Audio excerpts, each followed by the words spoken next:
I was a curable romantic. Not anymore. I'm cured. People say, oh, you bubble burst? I say, no, it wasn't a bubble, it was more like suds. Lots of suds. Big heaps of suds. Made of millions of tiny bubbles. But even when life was the sudsiest, when I mooned and spooned in milieu of feelings and imaginings, it was already started. Along the edges and all underneath the bottom, the little bubble cells were bursting. At first hardly noticed, like statistics, leading indicators portending an economic downturn. It's a little while before you notice the mountains of suds are not quite so big. The little bays and lagoons between them growing larger. The bayous of gray water extending further inland. Every time somebody used the word love, it dissolved a little more of the froth. And every morning when you woke up and realized how little it meant. If you listen very closely in a quiet room, you can hear the suds, bubbles decay. It's something like static on the radio. It's kind of like when it first starts to rain. It's kind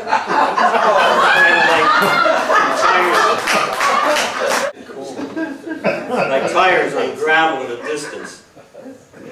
Like when new trouble turns into the parking lot down below. Or love saunters out the door and stalks that way. Just sliding some dirty dishes into a big fluffy kitchen sink, you can almost hear the little surface tensions popping. Every show the band played when the place wasn't full. Everybody that kept talking when you started to sing. Every first date that didn't turn into a second. Every time somebody said they'd call, and the phone remained silent enough that you could hear the bubbles popping.